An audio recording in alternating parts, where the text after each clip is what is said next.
Did somebody say mythology? I love mythology. Hey everybody, it's Rick Riordan, the publisher of the Rick Riordan Presents imprint at Disney Hyperion Books. And I'd like to welcome you guys to the 2020 virtual Decatur Book Festival sponsored by the Atlanta Journal-Constitution and Emory University. I'm sorry I can't be with you guys in real time, but you have some experts to hear from tonight. You've got J.C. Cervantes, who wrote the Stormrunner series. You've got Tehlor Kay Mejia, who wrote the Paola Santiago series, and Roshani Chokshi, who wrote the Aru Shah series. Not to mention your fearless moderator, Vicky Schechter, who is quite the expert herself. So I hope you guys enjoy the panel. And meanwhile, I'm going to be getting back to my manicure with these fabulous Paola Santiago labeled products. What do you guys think? Little Toad green or super duper purple? Maybe alternating both? Yeah, I think so. Enjoy the panel, you guys, and keep reading. Thanks, Decatur. Hello, everybody. We are here with the mythology panel. I'm so excited to be speaking with these authors. But before we begin, we want to point out that this event is brought to you by Disney Publishing Worldwide and the Decatur Book Festival. You are free to ask questions. Use the Ask a Question feature on your computer. Can't promise we'll get to them all, but we'll try. The bookseller tonight is Little Shop of Stories. There will be links throughout, so please go ahead and order them through Little Shop to support our independent bookstores. So let me start by introducing our panelists. I'll start with Roshani Chokshi, who is the author of the Aru Shah series, Tehlor Kay Mejia, who is the author of Paola Santiago series, and J.C. Cervantes, who is the author of the Stormrunner series. So all of these books are published by Rick Riordan Presents. And I know that there's a lot of authors here, writers, or just people interested in the publishing industry. So I just have to get this out of the way. Oh, you know what? I didn't introduce myself. I'm sorry. I'm Vicky Schechter. I am also an author and a mythology freak. But let's get right to the questions. What is it like to work with Rick Riordan? I mean, he's just such a genius in so many ways. And were you scared? Did you brainstorm with him? What was that process like? Who wants to try? Roshani, you had the first book out, right? Oh yeah. Okay. Yeah. Darn. Yes. I'll go first. It was extremely intimidating. I was so scared. But you know, the wonderful thing about Rick that I think shines through in every aspect of his personality and even how he interacts with audiences is that you can tell he's a teacher, and he turns every sort of editorial moment into a happy, teachable moment.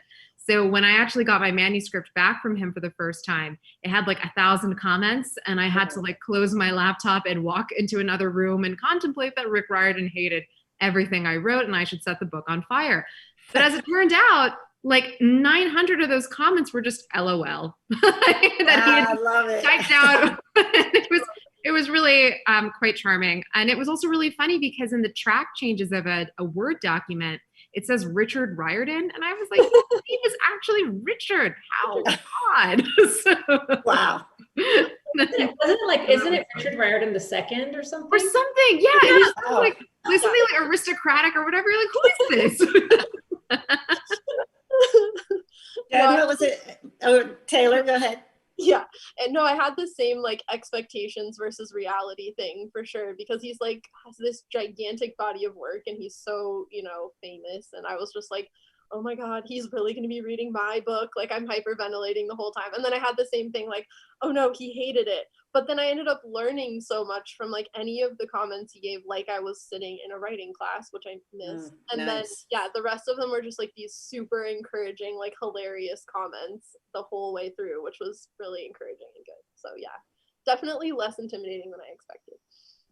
Yeah, I think the fear of it is worse than the actual event itself. And, you know, I was so intimidated too. And it's funny because it's one of those instances where you're careful what you wish for, because, you know, you get this deal and then you think, oh God, he's going to be reading my book. He's going to change his mind. And then I can remember having to go to Book Expo and meet him for the first time, and meet my editor and the whole Disney team for the first time. And me. And Raj. And the funny thing is, I could not get out of my hotel. Like, I was so nervous and scared, and I had such a hard time. And the hotel was right next to the center. And so, you know, I just had to walk over there, but I really had to give myself a pep talk. And then of course, when I get there, everyone was so nice and so welcoming, and he made it so easy. And that's right, Rosh and I got to go on stage with him. And that's why I was so nervous about it too. Oh, wow. And we ended up having so much fun. That's great. I watched Yeah. that event and it was awesome. Like I haven't even signed yet, I don't think. And I was like, this is so amazing. So Yeah.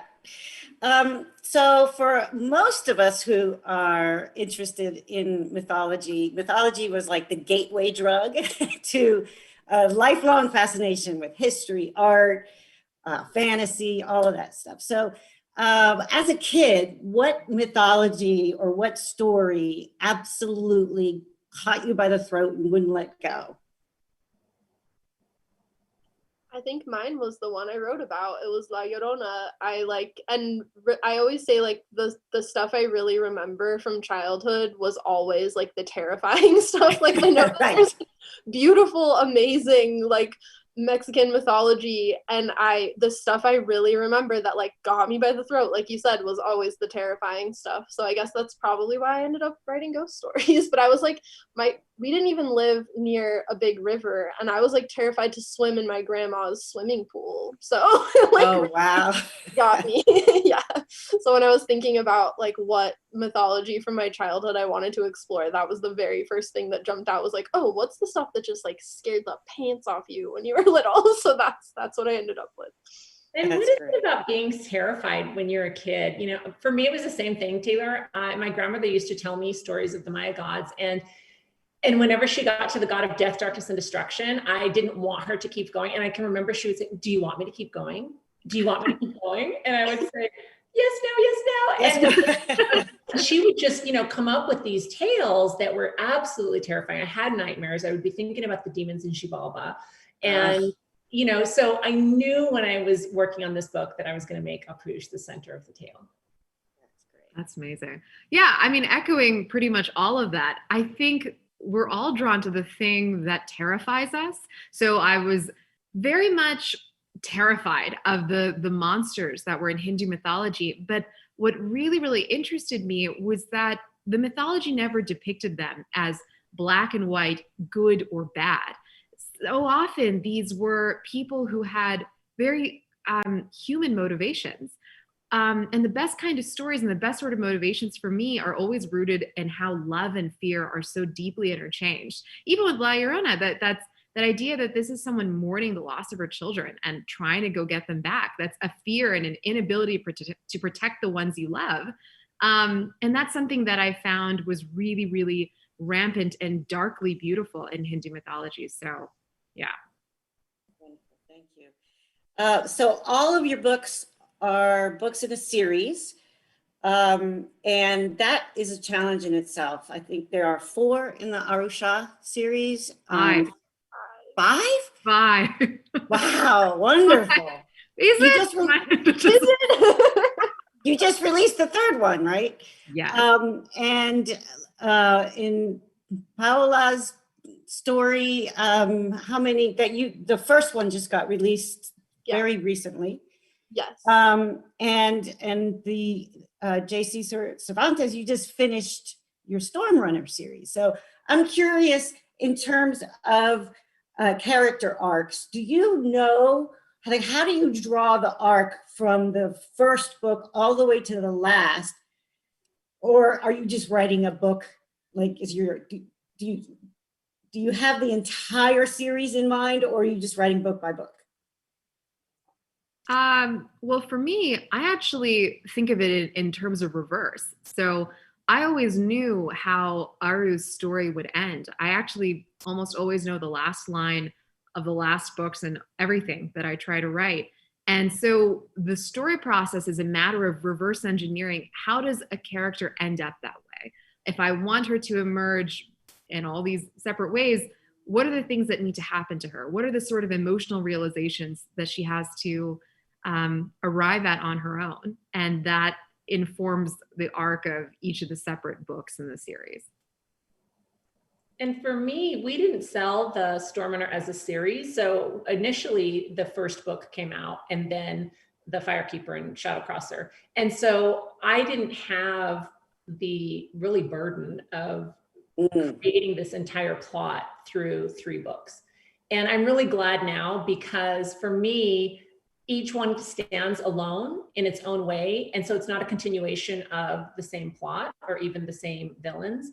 And so to me, it was an absolute godsend that I got to plot out each one individually. I think it made it so much easier. And I think it's the same thing. So like Rosh, I always know the ending. I don't know the line, Rosh, but whatever. The line. I know that's Line. Rosh is an overachiever. And so I know the last scene, and then I know the first scene. And so it's just a matter of, how do I get from here to there? And usually for me, it's just about 5, maybe 6 kind of pinch points or tension points, because I want to be surprised as the writer. I don't want to know every single thing that's going to happen. And then it's just a matter of kind of filling those in. And then it's really wonderful when you get this surprise and the character does something completely, out of the blue that you weren't expecting, and it turns the story on its head. And that's always the most fun. Yeah, I agree.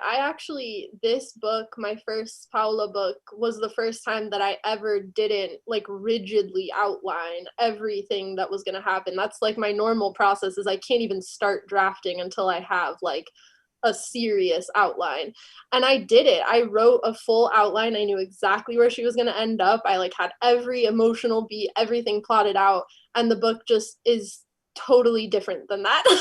This book. And that's the outline I turned in to our editor. I was like, yep, this is what the book's going to be like. And then when I actually turned in the book, I was like, well, I hope you like this one too, because it's so different. So this was the first really on their own headstrong character I had that was just not gonna do the things I wanted her to do. And then because of that, for future books, I kind of just left it open. There's a lot of stuff that I still want her to be able to discover and do. I just finished the 2nd book in the series, and that one was also a surprise. So I'm just kind of learning how to let the character drive a little more, which is difficult for my type A brain, but it has been a learning experience for sure. Very cool. From each of your pantheons, from each of your mythologies, who would you like to have as a parent? Which of your gods or goddesses, if you were a demigod, who would you want to have been your parent? So in Maya mythology, we have a goddess of chocolate, and Yes. Ish Cacao. And she is in the books, and she's mentioned, and we have very brief scenes with her, but she's really never played a prominent role in the plots. However, I think that I would select her, because then I would have a lifetime of chocolate, which is really important to me. I always have chocolate next to me when I'm writing, and it's just my go-to stress thing. And I would imagine she would have this really kind of loving familial presence. And at least that's what the stories that are in other tales, how she's revealed. So I think I'd go with her. I've never even considered Goddess of Chocolate, but I get it. That's great. I love that. So it's really interesting because the Aru Shah series isn't, it's loosely inspired by the Mahabharata. And those demigods, that's a really big exception for them to even be, how do I describe it? To even have one of the Hindu deities be your father.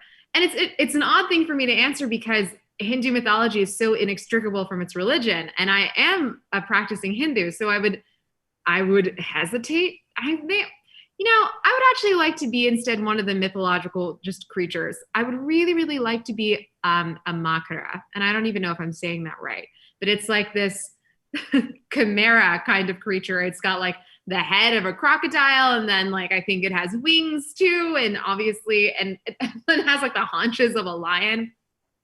And they are intended to guard treasure. And I just think it would be really fun. I'd like to sort of guard treasure. If somebody stumbled upon it, I would like to ask them nefarious riddles and then eat them if they're wrong. I love it. That's the sort of creature I would like to be. So that sounds very similar to the Egyptian monster, Amut the Destroyer, that's got a crocodile head, a lion body, I think, or snake. No, hippo body and lion legs. And that particular monster eats hearts of bad people. So, but that's interesting that the same kind of monsters. No, I'm thinking like I'm mostly drawing from like ghost stories and folk tales, so I don't really have gods in my stories. So I was just sitting here the whole time thinking like, which one of these horrifying murderous ghosts would be a good I don't think any of them would be super great. I'm like trying to think now, like I think if I were a ghost, I would definitely want to haunt like a body of water. Probably like my daughter can probably hear me right now. Like not that I want to drown children, but just like I think it would be just like somewhere where there's like spooky mist and you could just be like a really stereotypical ghost. Like I would like to do that. I'd like to haunt something for sure. That's I great. don't want any murderous ghosts as a parent, though, probably. Yeah. So your books do such a great job of weaving in kind of their emotional stories, their emotional challenges. With Aru, it's kind of navigating girl friendships. With Paola, it's kind of mother-daughter science versus religion. And with Zane, it's about believing in himself, even though he has a disability. So I've just been so impressed by your ability to tap into the emotional stories while still keeping the action going at a breakneck speed. So how do you tie that together in terms of weaving in the emotional aspects of your character's growth? While still moving very fast in action. I was going to say for me, I feel like they always go hand in hand. Again, whenever we think about the emotional beats that we want a character to, that we want a story to have before we figure out how a character emotionally ends up by the end of the story, I always think it's good to sort of plant them in or around like moments of action, have a fight scene, and then in like the interim or as it's leading up or as it's waning down, for a character to have these sort of emotional realizations or these moments of heartfelt dialogue. So at least that's how I always think of it. I think for me, it's been like part of what I wanted to talk about with these books, because Pao is a kid who like has a lot going on in her life that's not just, the scary ghost tales coming to life kind of stuff. Like she's dealing with xenophobia and racism and class conflict in her town and stuff. And I think even as a kid who didn't have ghosts coming to life in my town, I never felt like I really had the luxury of separating what was going on like externally in my life with what was going on internally. And a lot of stories I read back then, it was like, oh, the character just gets to take a break from all the difficult stuff in their life to have an adventure, or they have to take a break from this like really important life and death adventure to like deal with what's going on with them internally. And so many kids don't have the luxury of being able to like separate their external and internal conflicts. So it was really important to me to show that like even though Pau's going to go on this mythological adventure and deal with ghosts and all this spooky supernatural stuff, she's still going to have to deal with a lot of like the identity and socio-political stuff that kids in neighborhoods like hers at her age are already so aware of. Yeah, and I think too that those conflicts can be mirrors to what's going on internally, and they just kind of become like, you know, whether they're action scenes or some other form of chaos or turmoil for the character, I think that they can be well springs of emotion. And I think that oftentimes the characters are learning about themselves through that process. So it's not that they even know necessarily, oh gosh, I don't feel like I belong, or oh gosh, you know, I have a fear of water, or I have a fear of this, or, you know, that's kind of unfolding for them as the, you know, as the story unfolds in a really organic way. And so I think that it makes sense that we would see that kind of development in those kinds of moments along the way. So I know you've all done a lot of research for your books. And as a research junkie myself, I'm wondering if there's anything that you discovered about the mythology or ghost stories that you were writing about that was just so out there, so crazy, so gross, so shocking that you couldn't put it in there, or that you just blew your mind when you came across a specific scenario or something in the real stories of the mythologies?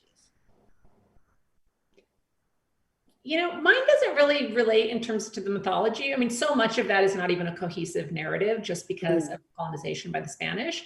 And so I think it's a really different process. And the research was a very different process because of that, because we don't really have a lot of original source material.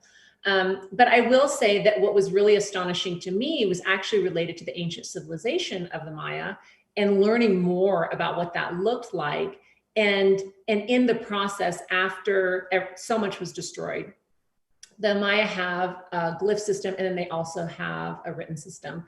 And when archaeologists came upon it and they found over 800 glyphs and no one knew how to decode it, and this is around the time of World War II, and they spent their lives, I mean, there's so many interesting documentaries on this. They spent their lives, you know, laying out all of these glyphs. And if you have ever seen Maya glyphs, they're really complicated and not necessarily intuitive in any way.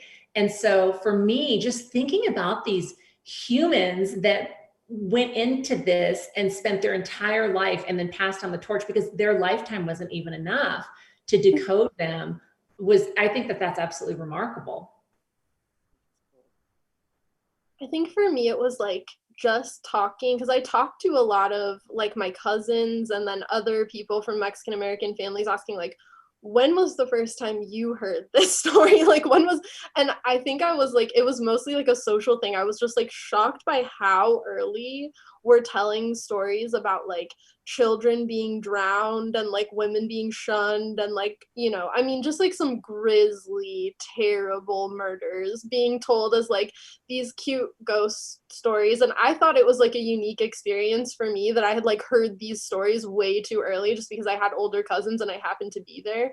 But like we're really hearing this stuff like at like an 8, like my daughter is about to turn 8 and I have not told her like the really like deep nitty gritty parts of some of these ghost stories. So yeah, just the fact that we're sharing this stuff at such a young age I think is like so formative. But I was pretty shocked to know that I wasn't like the only one who was being terrified by this stuff at like the age of 7. Same. Yeah, right. It's weird. I was terrified of La Llorona. Yeah. Did you tell your daughters, like, did you start them like super young on the terrifying stuff? Heck yeah, Taylor. I took them down to the Rio Grande. That's amazing. I like and I said, okay, everyone, if you don't listen to me. That's so good. See, That's awesome. I really love how all these things keep coming back to like, yeah, what inspired you? Well, these terrifying stories my parents told me.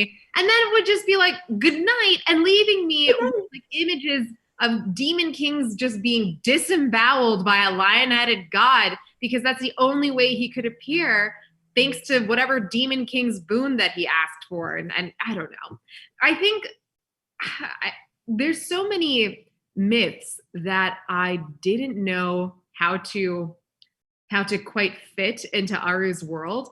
But I think what's always the most interesting about all the ones that I heard growing up is that it comes down to language. If you're dealing with the divine, be careful what it is that you're asking for, and be careful what it is that when you're trying to be invulnerable, you will never outsmart the universe. And I feel like that's a fun takeaway. Yeah, very cool. These books are all part of a movement, in their own voices, movement to reflect the kids and their lived experiences and their cultural experiences. So I'm wondering if you've had any experiences in schools or letters or school visits where a kid has said something to you that really touched you and moved you about the work that you're doing, about how they felt seen, or just a reflection, seeing themselves. Have you had any experiences like that? I had a crazy one so recently, actually, and I've been lucky. Like, my book hasn't been out for that long, but I've gotten a lot of people being like, because Pao is a, STEM obsessed, science obsessed girl, and like we don't get a lot of depictions of smart Latinas in the media still, which sucks. But I had this girl, she was in college, and she Instagram DM'd me a picture of her little sister holding the book, and her name is actually Paola Santiago, and she's like she's like obsessed with science, and like had never seen a girl like her in a book, and she was like holding the book with like tears in her eyes, and her sister had written this whole long thing, like she had never even heard of the book. She walked into Barnes and Noble for something else and saw it on the shelf and was like, no way, this is like my actual sister's name. And she so her and her sister like co-typed me this whole long message, like thanking me for like making a Latina girl in a book who's like smart and interested in science, and like who was supported in liking those things. And that was like, literally, I'm gonna like cry. I was falling like a baby reading it. Like, it was incredible. So yeah, that was super validating moment for sure. That's great. I am very, very fortunate that I've had many of those experiences over the past few years, ever since Aru came out. And they never cease to be extraordinarily humbling. When parents will email me and like it's a picture of their kid who's dressed up as Aru for Halloween, or the little letters that they'll write, there is something so intensely rewarding about knowing how putting your own experiences into stories and watching them be received, not just by the children who look like you or who are of the same cultural background that the same as the book, but just all kids, because that's who we're writing for. It's not just for one reader, it's for all readers, and with the thinking in mind that everybody deserves to see themselves as the hero of their own tale.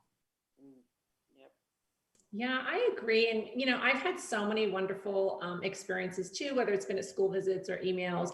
The thing that always gets me too is the reader art, the fan art that people will send. And it just, I really try and post a lot of it with their permission, because it's just so amazing. And then to know, when kids say something to you like, I want to be a writer now too, or you have inspired me to do X, Y, and Z, it feels like such an incredible, I think that it is so humbling, like Rosh said. And when I think back to even growing up as Latina, as Mexican, I can so clearly remember being in love with Roman and Greek mythology.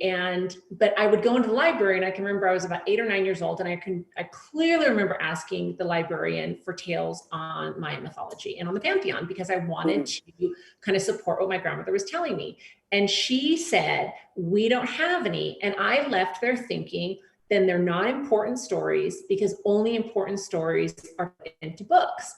And so for me, I understand when these kids are so excited to see, Mexican tales coming to life in a way that's powerful and that's well read across the board, not just by Mexican kids, but across the board. I think that they feel so validated and so seen, and they think, yeah, I'm so cool. Like this is the reclamation of my own history, and I think that's so powerful. It's very, very powerful. I had, in terms of being seen, I remember I was at a school once where I was giving a talk on Egyptian history and mythology. And there was an 8th grade class, and there was one kid who was too cool for the room, and I knew he was barely paying attention. But at one point he raised his hand and he had one question for me. And he said, "Are you Spanish?" And I said, "Yes." And he said, "That's it. That's all I want to know." And I remember thinking, why would he want that? And I realized it's because, I'm here representing a museum and talking Egyptian history, and maybe the message was, you too can be an Egyptian history nerd or, ancient history nerd if you're Spanish, or at least that's how I'm hoping he took it. And that's why he wanted to know, just to make sure that, so it is something when those moments happen. But I want to go back to the writing, the craft, the voice.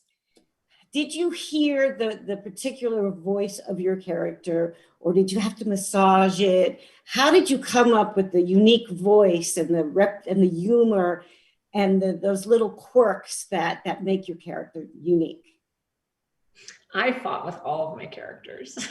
I mean, it was a wrestling match all the time. And you think that I would learn, because when I let my characters take the story, it always ends up being a better story. But I think that there's this controlling aspect to being an author, that we think we know better. And, well, you're going in the wrong direction. I really need you over here. I really need you to say these words. I needed you to react this way. And my characters just were like, no, we're going to do it this way. And so it was interesting, when Tehlor was talking about how she wrote this completely different story, I have no doubt that her characters were like, guess what? Your outline, no, it's not going to happen. And we're going to go ahead and take this how. And I think that those who are writers in the audience know what I'm talking about. But sometimes I'll talk to friends of mine or my family or my husband, and they just look at me like, yeah, we don't really get that. But I think that that's a really powerful thing. And so for me, it was just trusting my characters, letting them go, and without judgment, without trying to control the entire process.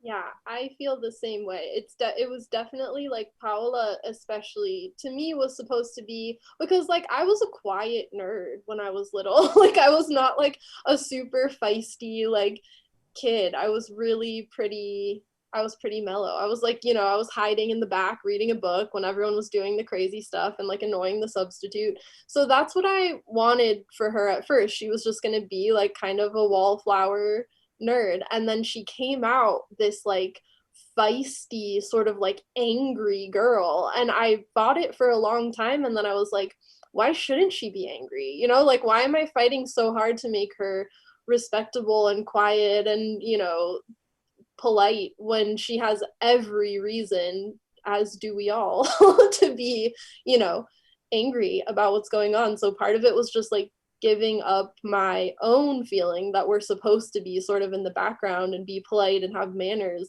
when this girl was like, no, we're mad. Like, we're going to be out here and be mad, and just kind of like letting her have that was kind of a freeing thing for me as a person also. I love that.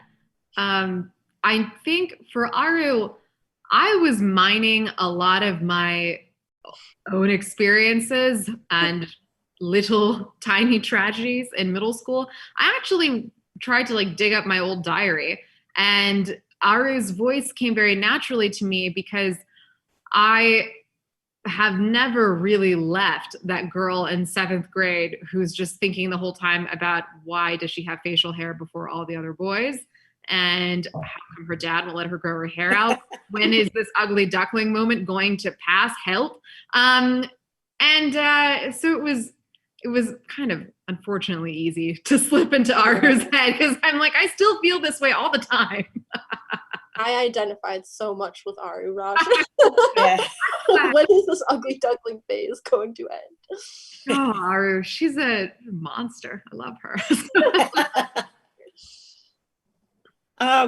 One of the things I noticed in your books was that y'all were really did a great job of creating a sense of place in the real world before you launched them into, you know, this kind of their fantasy or ghoulish world or whatever. So how important was that for you to set up that sense of place? I know for Aru, it's Atlanta. Yeah. For Paola, it's no, I got it wrong. New Mexico. New Mexico. Oh no, Arizona. No, it's I have an Arizona book and a New Mexico book, so I always get them switched. Right, and then it's Arizona for Zane. So can you talk about that? Like how important that setting that the reality, the real world in a particular place before launching off into the fantastic? I thought it was really easy. So being here in New Mexico, I mean, Zane's story was actually born on the mesa in a volcano because I can see the dormant volcanoes from my house. And so I can remember being out on the Portal one night and, you know, as all New Mexicans, we all stopped for the sunsets. And I was watching the sunset down on the mesa and I'm looking at these volcanoes and, you know, I've lived here for a long time and my husband was born and raised here. And I started asking him about them. And so that became the, you know, well, what if something was living in one of those volcanoes? And so I just had to look out my windows and kind of think about what Zane's, you know, what his origin story looked like. And that would kind of set him off on this amazing quest. Anybody else? I mean, Yeah, go. Tehlor, you go. All right, I'll go. I had almost the polar opposite experience from Jen because I was born and raised in Oregon, which is basically the opposite of where my story takes place. And I have family who lives in the Southwest. And so when I was little, we would go visit. And I had so little Mexican community outside my own family where I grew up. And then when I went to Arizona and New Mexico, it was like this wonderland of like people like me and people I could relate to. And I always like associated those feelings with that place. And so when I was ready to write Pao, I was like, oh, this is a girl who actually got to grow up in this place. So like a lot of the stuff that's happening in the town, like the class struggle and stuff, comes from the place I live in my childhood. But just in terms of like the geography and just the sunsets, like you were saying and stuff, that was so wish fulfillment for me. Like I wish I could have spent my childhood there because it was such like an idyllic place to me when I was growing up. That's awesome. I think it's always easy to ground something in the real world, especially when you're drawing from something that emotionally affects you.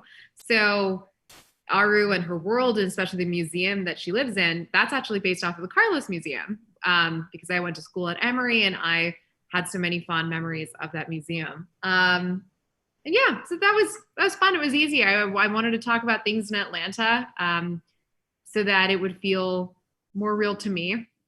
Although unfortunately, did you climb the Ferris wheel in Atlanta though? No, I was going to say I've never done that.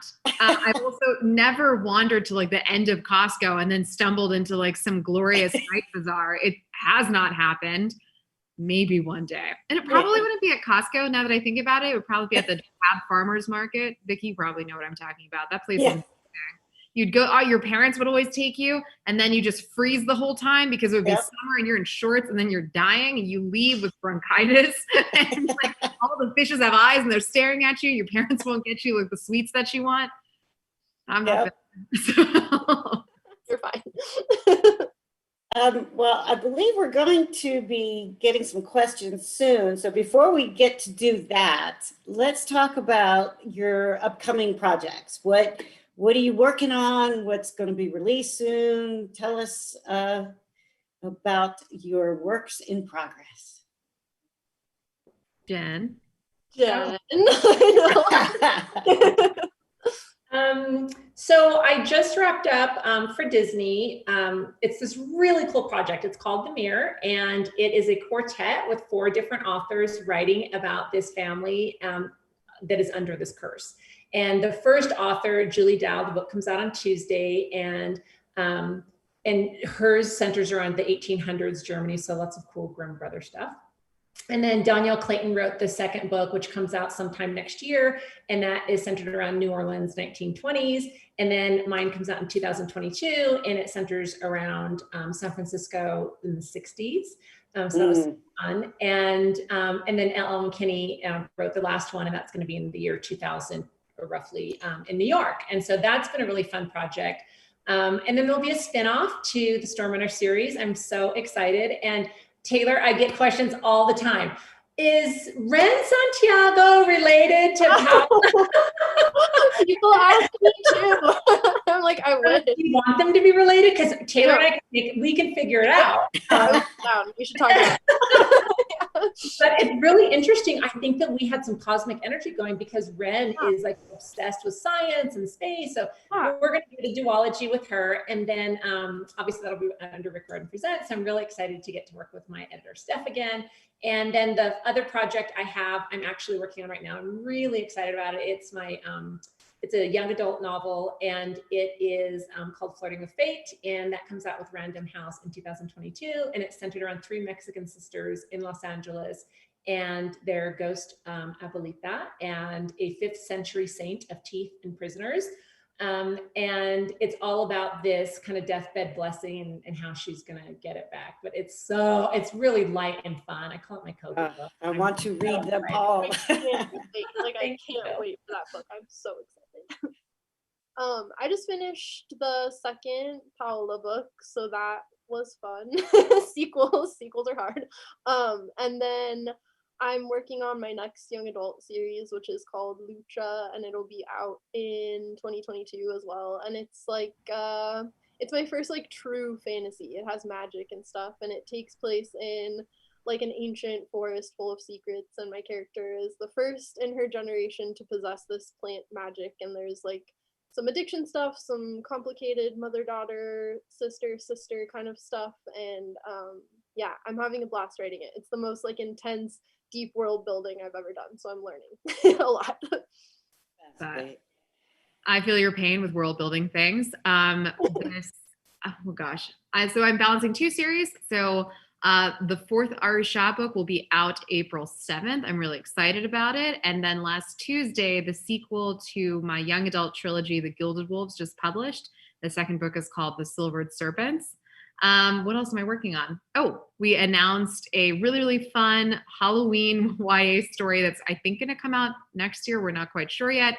And I'm co-writing it with Sandhya Menon, who wrote When Dimple Met Rishi, and Evelyn Skye, who wrote The Crown's Game. And it's fun. It's a story about 3 best friends and a love potion. What could go wrong? And that will be called 3 Kisses, 1 Midnight. I'm so excited. Oh, these all sound so great. Thank you. All right, so we've got some questions coming in. Would you describe your writing publishing process for the Rick Riordan Presents imprint? Did you have to propose the story first, or did you have a complete draft when you got your deal? Who wants to tackle that one?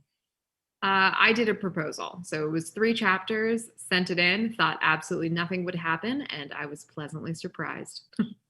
Exactly the same situation. That's how you did it as well? Mm-hmm. Yeah. Cool. So you none of you wrote the entire book first. No. Very smart. 3 chapters, and they're like, you get 5 books. Like, I know. I was shocked. And here's 4 months to write the first book. Okay. Wow. Yeah. That's fast. I used to dream about writing on proposal, and then once I started writing it, now I dream of having enough time to write the whole book before I sell it. So it's like a funny inside outside thing, I think. Like once I got in, I was like, oh no, having time to write a whole book was actually so nice. Right. That's funny. Which one of your characters would you want to be friends with if they were real? I like that question. Who would you want to be friends with? Well, I mean, I adore Aru, but I think she and I are too similar that we would just throttle one another. So don't want to be friends with her. I would actually have to pick a character from my very first book, The Star Touched Queen. I had a half dead, half alive demon horse named Kamala in it. So she was flesh eating and sassy, and I think we would have a lot of fun. We would haunt random places and then just sort of like quietly stalk people we don't like and make weird pronouncements behind them. And it would be a good day. Can I pick Kamala too, actually? Yeah. I'm so obsessed. No, I think mine would be Pao's best friend Dante's abuela, who lives next door to him, is like this really strict little old lady who Pao thinks is just like this intense religious person who like doesn't approve of her mom or her. And then she finds out that she actually has this whole like secret magical history, and she's just like a font of wisdom and snarky cracks about things, and I think we would have a great time playing bingo. Oh, This is such a hard question. I think that I would, there's so many characters that I would want to be friends with, but I actually would pick Rosie, the three-legged dog who becomes a hellhound. And she's just so, she's so funny and she's so incredibly loyal. And we would have so many awesome adventures together. And there's nothing annoying about her at all. So I would definitely pick her. Okay, I want to pick Rosie too, actually. all right. So another question. Is Sal in Paola supposed to be the same Sal from Sal and Gabby Break the Universe, but in a different universe? No, but that would be so cool. I actually hadn't read Sal and Gabby yet when I wrote my book, and I also hadn't read Jen's book yet. So all the name coincidences are fully coincidence, but I like to think we were all just like tapping into the same like Positive energy. That's right. Totally. I love it. It makes me happy, but no, not specifically. This is for Roshani. Why did you choose to make Minnie the underdog that everyone roots for? The daughter of death, an underdog. You know, for all that I have a lot of personality similarities with Aru, Minnie has a lot of, I gave Minnie all the softer, quieter sides of myself and also of my loved ones. Minnie, like me, is half Indian, half Filipino. We both are easily scared of things. And I think what was important about her story is that she recognizes that there are 1,000 different kinds of strength, and that what she has to offer people, what may seem like just plain neuroticism to others, is actually a deep observational skill and a deep level of thoughtfulness that as she gets older will become more and more appreciated by the people that love her.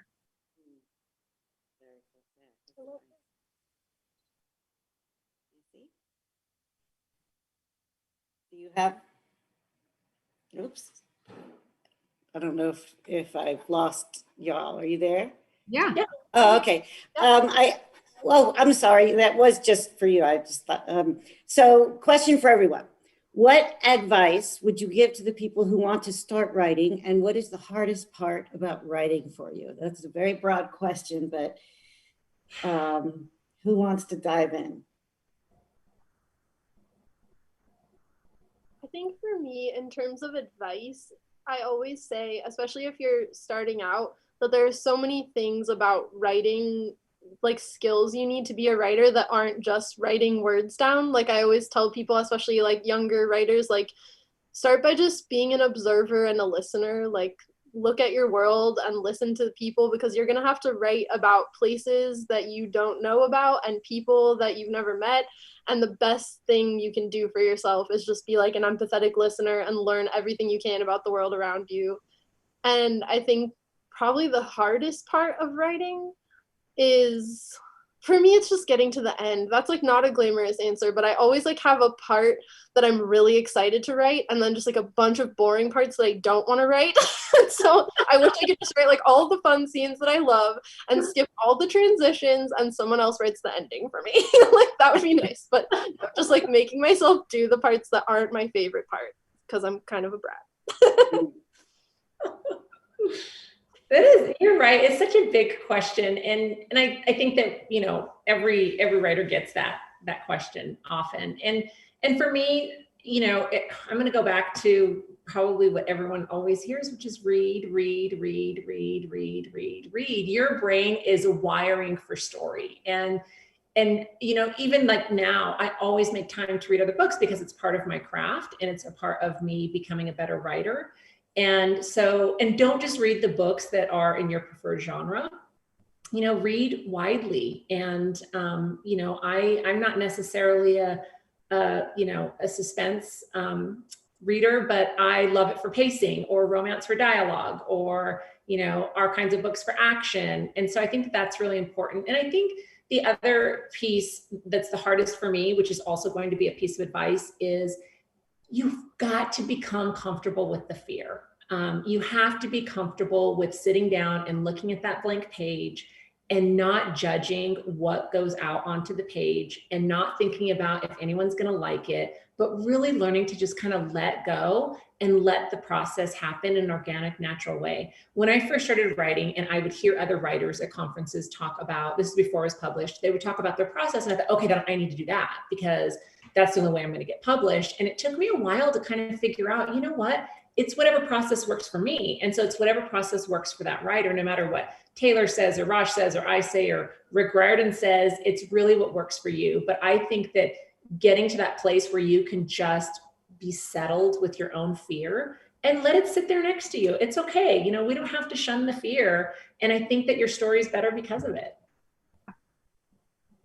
I have nothing to add to that writing advice. I think that's exactly what you should do. And I would also add that you should never put an expiration date on your own stories. Stories are like pocket universes. They never go out of style. There's no time at which you have to write them by. So just remember that you are not in a race against anybody but yourself.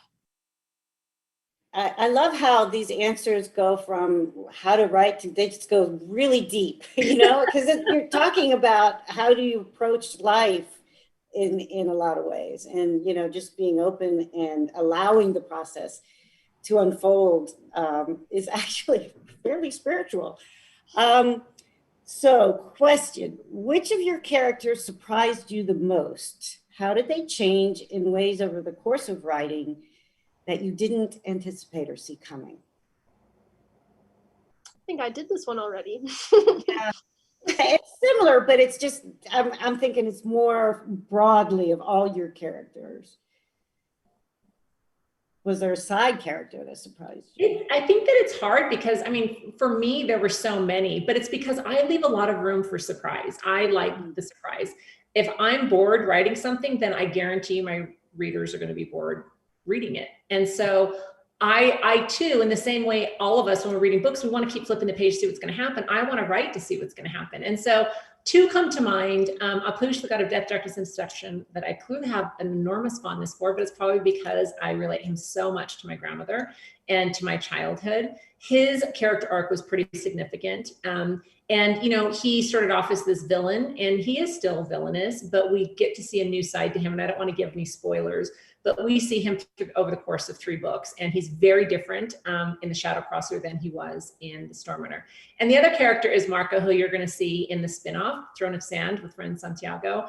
And he came to me kind of reminding me a little bit of Paolo in that he was so angry with the world, and he just wants to, this isn't like Paolo, but, you know, he kind of wants to fight everyone, and he thinks that that's the answer. And, you know, it's with his fists, and he has all these like pent up emotions and frustrations. And he kind of annoyed me in The Firekeeper. And I just couldn't believe the things he did. I just thought, really, come on. And then by the time The Shadow Crosser comes around, he really won my heart. And I think because of that, that's why he's going to be in the next book. I didn't expect him to be so deep and so warm and so warm. I mean, emotional in the way that he was. I love that. There's a character who you will meet. Well, he briefly appeared. Rudy is the character from the Tree of Wishes. He is a Naga prince. He's such a brat. Like, you know, he really is like the kind of person that starts off this sort of sentences with like, I don't know if you know who my dad is, but, and then like segues into things like that. And I just thought he was so funny. He's so dopey. He's a dweeb. I love him. But he really wasn't supposed to be in more than one book, and yet he's in the fourth, and he's definitely in the fifth. And every single time I find myself writing his chapter, I'm like, why are you here? Who invited you? So, I love that. Don't you know who his father is, Rosh? He invited himself. So this question is for Tehlor. I have written articles about Mexican women and dance on certain holidays. How have you observed the spirit of dance in Mayan cultures and its impact on Mayan cultural revival and rejuvenation? Man, that is an intense question. That is intense, haven't. Huh? I haven't, but I'm going to now. I'm definitely curious about it. I'm like, can we put a link in the chat? I want to read about this. I don't specifically have any knowledge about that. Yeah, but it does sound interesting. Sounds super interesting. Yeah. I like, it's a funny question for me specifically because I'm a famously terrible dancer. So I'm like, maybe I could learn something. Yeah. Okay, I love this question. It's all right, ladies. Who would win in a three-way fight? Bryn, Marissa, or Quinn? Wait. I mean, like, Marisa has like a soul banishing weapon. So I feel like she's good, but I don't know. I'm not sure. Well, and Quinn is a Nawal. She's a shapeshifter. She's really powerful. But you know what the thing about Quinn? She doesn't fight a battle that she doesn't have to. I mean, she's really smart about her warfare, and she's really strategic, and it's all about protecting someone or something. So I'm going to go with the Democratic answer, and I'm going to say that they would actually be a tremendous pack, that they could go out and fight anyone.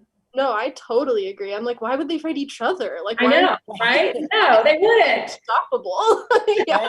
I wish that would be Bryn's answer, but I know that she's a monster. I'm sorry. I think that she would totally attack and then like go back, tell Aru and the others, and they would just be like, what's wrong with you? Go make an apology cake right now. She's an excellent cook. She would totally show up with like, I made a mistake. Do you want pie? Do you want cake? Like sort of thing. She's working through a lot of things. Marisa accepts the pie, actually. She likes that. Maybe that's how they have to fight each other first, and then they can go fight other people together. Okay, this is a question for Roshani. Can you please make a book like Percy Jackson Greek Gods, but for Hindu mythology? So I guess Oh, a guide to the gods. you know, I get that's.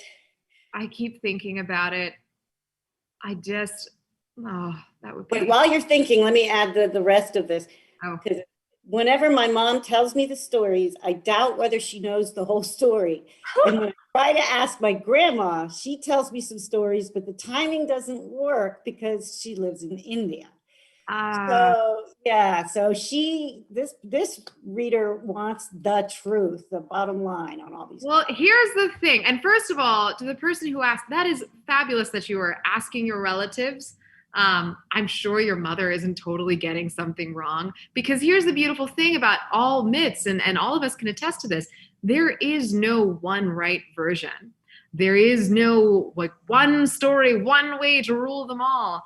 And especially because India is ginormous, a lot of those twists or nuances of a myth really depends on where you're from, who's telling you the tale.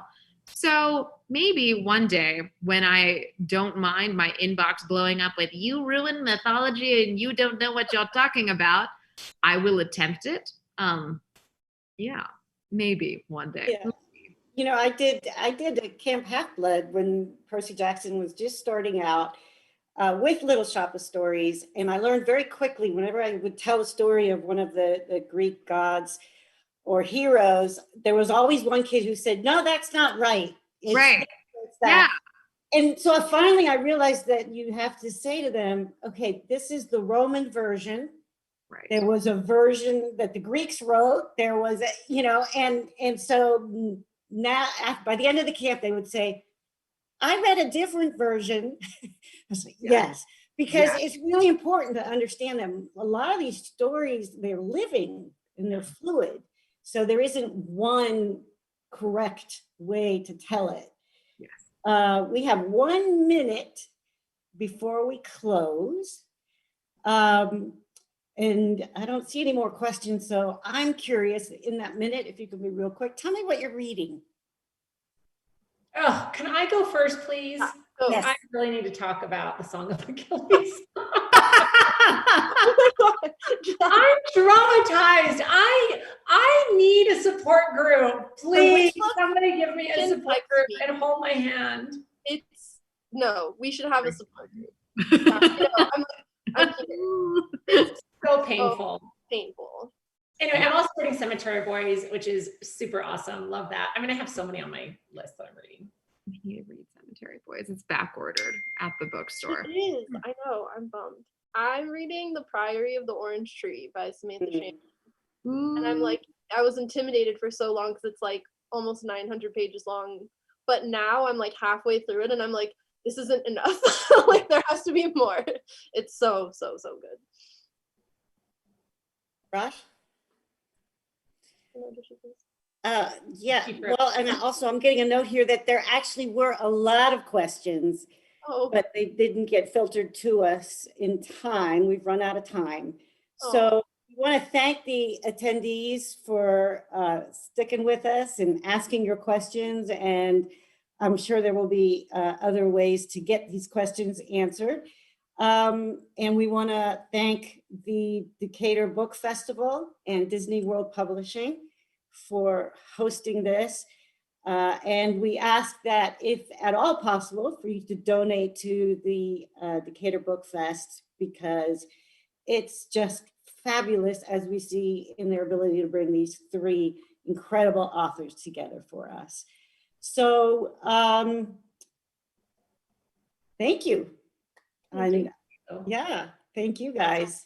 So I don't know if we're still on, but if we are, unless I get a notice otherwise.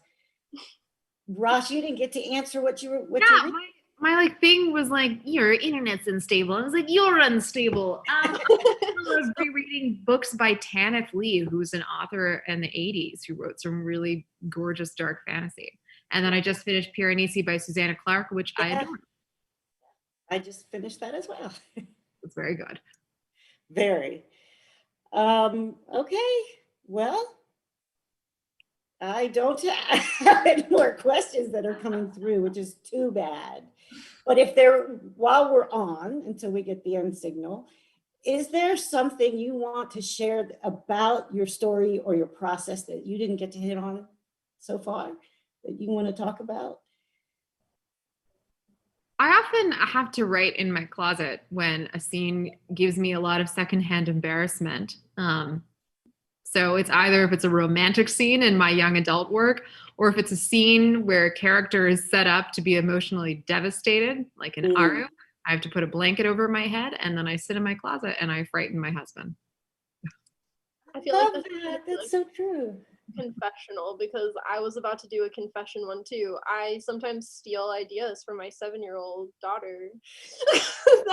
I was like working on a secret short story that was for her age group, and I was just like hitting a wall and I wasn't sure where to go next. And I was like, hey Avery, if you were reading a story about this, what would you want to happen next? And she just finished the story for me. I love it. Yeah. That's awesome. She's really good at it. She's a great plotter. So I'm like, someday she'll like claim ownership of her ideas and kick me out of her brain. But until then, I'm capitalizing. That's awesome.